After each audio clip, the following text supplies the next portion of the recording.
Hey everyone, welcome to this video. Today I'm going to go through the cards I am submitting through PSA Japan in April 2022. So the April submission window is open for 1 week, and after that I think it will take another several months before the next submission is open. So I'm just getting ready to send my cards. So today we're going to go through the cards I am submitting, and I am going to give you my pre-grades on the cards. I'm not going to spend too much time on them. I don't want to make this too long. I have 28 cards. If I'm not mistaken. I have two piles basically. So this is the first one. These are cards I have acquired back in 2015 or 2016. I opened some packs back then. And I have another pile of cards that I acquired more recently. So let's just get started. Let's not waste any time. So from this first pile, we are starting with the German base set first edition Squirtle. I'm going to give this a potential, I think, a PSA 8. Edges and corners are very clean. However, it does have a bit of a smudge here, printing imperfection on the left side. I don't know how strict PSA will be on that. Also, all of these base set cards that you're going to see were stored in perfect fit sleeves. And I think the German cards are a little bit wider. And so when I tried to get them out, 5, 6 years later, they were kind of stuck in those sleeves. So they're pretty hard to get out. And while getting them out, they got a few sort of minor surface scratches. And so that's why I'm going to give this Squirtle a PSA 8. Let's see how accurate I will be, but I'm going to give it an 8. Next, we have the German first edition Bulbasaur. I'm going to give this one a PSA 7 because it does have a little bit of whitening at the top right here, as you can see. It's about half a centimeter long. Other than that, it's a pretty clean card, but again, the perfect fit sleeve scratches that I think they all have to some extent, so I'm going to give this one a 7. Next, we have the first edition German Charmander. I'm going to give this one a PSA 9. I think I'm a bit optimistic here. Again, this is a pretty good card, pretty clean card. The centering is a little bit off, and it doesn't have any edge or corner wear, so that's good. A lot of these German cards have like these kind of squarish corners. It's a bit hard to see on the camera. Or maybe down here we can see it kind of well. You see that cut, the bottom cut right here, how it's like kind of sticking out a little bit, like it's not super rounded, it's a little bit squarish in a weird way. So who knows how PSA will judge that. I've seen 10s with those corners, German cards, so we don't know, but I'm gonna give the Charmander a 9, but it might get an 8. The Pikachu, I am also going to give a 9. This one actually has really good centering. Edges, corners are very clean. I'm going to give it a 9 as well. We'll see. And next we have my only holo that I got in 2016 for opening a pack. This is the first edition German Alakazam. Beautiful, beautiful card. No corner or edge issues that I can see right now. However, it does have a couple of print lines, one going through here at the bottom, another one going like vertical here, and it does have a pretty nasty scratch up here in the hollow that I think will be very difficult to pick up in the video. Unfortunately, let's see if I can get the focus just right. Just like right there.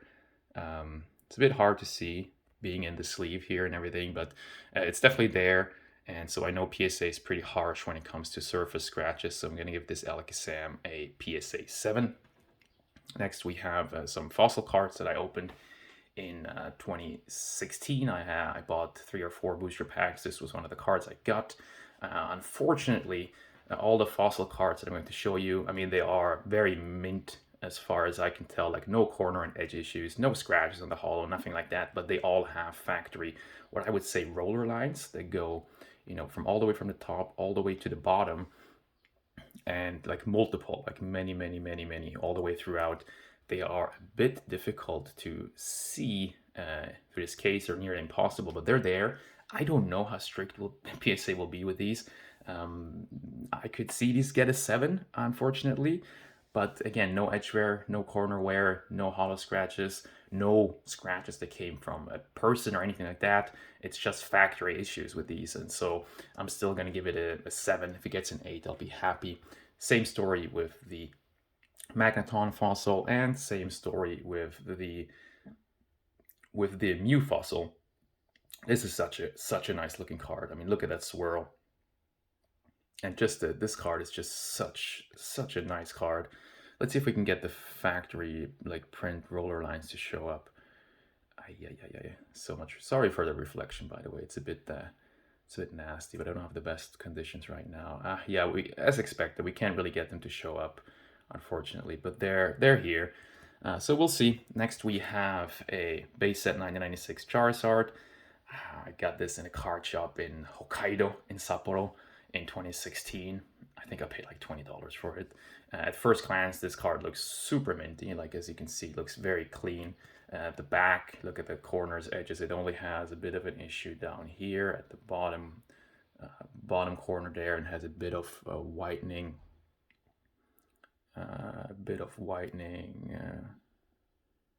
Let's see, where is it?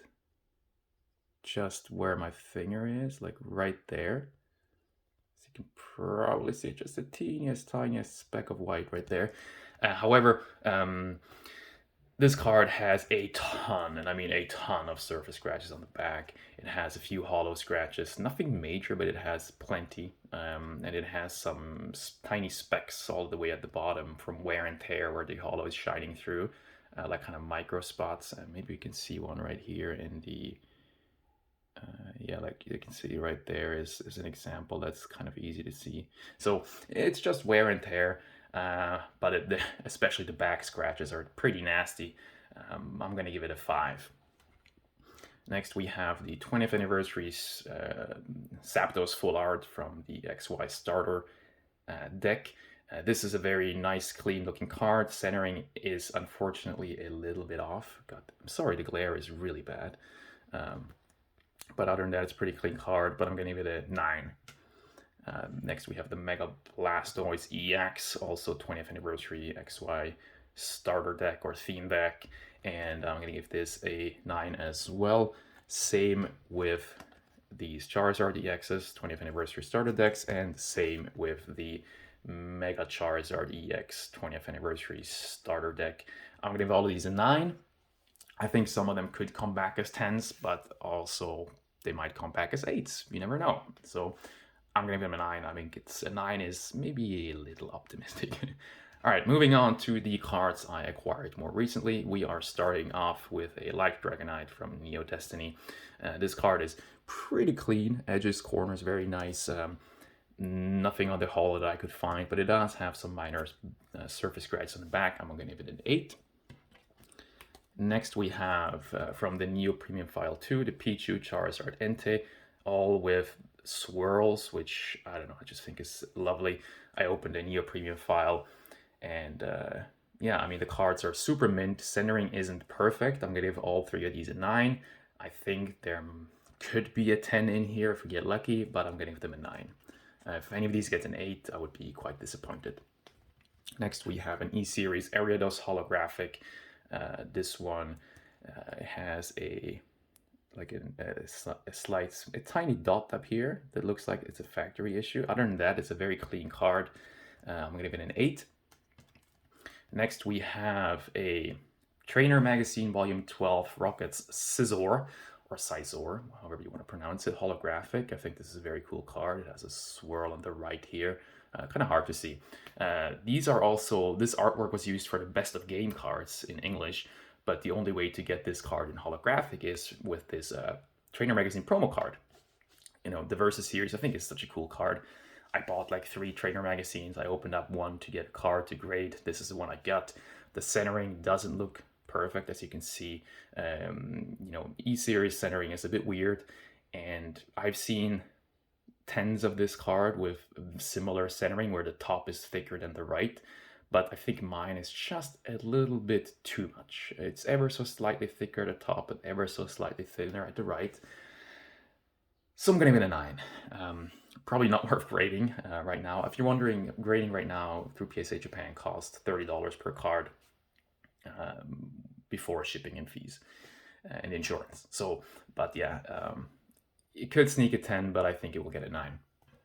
Next, we have a Golden Sky Silvery Ocean Typhlosion holographic. Another one that's probably not worth grading, but I'm doing it for my collection. I'm not really interested in the monetary value all that much. These are just cards I want for my collection. It's a very minty card, except for this little bit of whitening down here. So I'm gonna give it an 8. I'm gonna give it an 8 and not a 9 because I think the whitening is just a little bit too big, and it still has a few minor surface scratches. So I'm gonna give it an 8. Next we have from Soul Silver, the Gyarados holographic. I think this is such a cool artwork. This is a pretty minty card, but again, minor surface scratches, so I'm going to give it an 8. Next, we have the Blastoise from the 2009 World Championship Battle Starter Deck. What a name. This artwork is available in English, but the only way to get this artwork in holographic is from these 2009 World Championship Battle Starter Decks. I think this is a very cool card. Yeah, I just really like it. Again, with a little swirl down here. This is a very clean card. Minor surface scratches. I'm going to give it an 8. Again, all of these that I'm giving an 8, they could get 9s, totally possible. But PSA can be very strict with surface scratches, so I'm going to give them 8s. Next, we have an E-Series Dragonite holographic. Awesome card. This card has a bit of edge wear at the bottom right there, as you can see. Same at the top. Nothing major, but it's there. It has 2 holographic scratches, one small one up here and one kind of bigger one down here. However, they're very hard to see. I might not be able to get them show on camera, but if you shine a very bright light at them at the right angle, you can see them.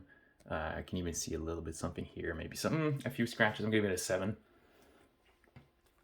Next, we have a VMAX Climax Melanie. I'm sending this in, again, probably not worth grading, but I'm sending it in purely because I only opened like 6 VMAX Climax booster packs, and I got 2 awesome cards. One of them is this Melanie, so I just feel like I got super lucky, and I'll just send it in. I like the card.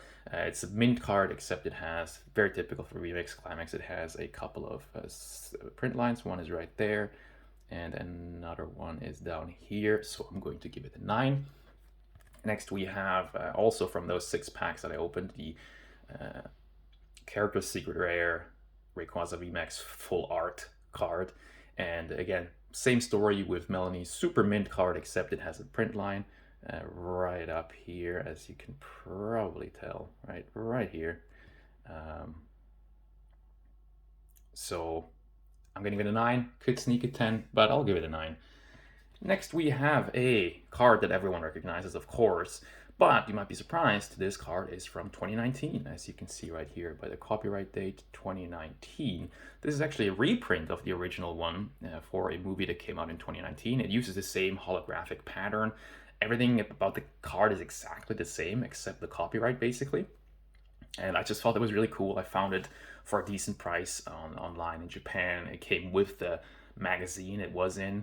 It was untouched in there, so it is a super mint card, but unfortunately, as you can tell, the centering left to right is just a little bit off. The right is a bit too thick, and with these Ancient Muse PSAs, pretty harsh on the centering, I feel, and so this is going to get a 9, I'm going to guess. So I should have probably spent more time looking for a better centered card, because they are not hard to find, but we'll see what it gets. And then last but not least, my most recent purchase is a 2015 Mewtwo EX promo card. This card is super mint. I got it for a really good deal. Very, very clean card. I'm going to give it a 9. I'm not going to give any of my cards 10s, as you can probably guess. I think I have some cards in here that have 10 potential, but I just refuse to give any, because, this submission could come back with 0 10s. It's PSA, you never know. But this is a very mint card. I'm going to give it a 9. Again, probably not worth grading, even at $30. This is not an expensive card, but I absolutely love the artwork. I love the colors. I love the composition. It just looks so good, and it's in very good condition. So I'm going to give it a PSA 9. So there we go. These are my 27 or 28 cards I am submitting to PSA. Turnaround time is around 7 months. It's kind of crazy, actually. So all these are going for the regular tier, except the Alakazam is going for the Express tier. Because it is just more expensive, I need to pay more. However, with PSA Japan, it's weird. No matter how expensive the tier is, they all have the 7 month turnaround time. So even if you pay, $1,000 for one card, a super high end, crazy card, you're still waiting 7 months, just like with the regular card, the regular submission. So it's kind of weird. But yeah, I'm sending them together with just 2 submission forms. 7 months it will take. So I'm thinking, mid-November, we'll see how it goes. And we'll look at the second part of this video, or I'll make a different video with the submission results. Anyways, that's it. These are the cards. I can't wait to get these back. I'm super excited to send them off. I'm not really taking a huge risk here, primarily because I want all of these cards for my own collection. I'm not going to be too upset if none of these get 10s, of course. I would be a little bit disappointed because who doesn't want 10s, right? But especially because I think there are some cards in here that have 10 potential. Not all of them. I think we will probably get a lot of 8s and 9s with a few 7s. The Charizard will probably get a 5, my guess. But I would say we'll mostly get back 8s and 9s. And if we get lucky, 1 or 2 10s. Anyways, that's it. Thanks for watching, and I'll catch you later.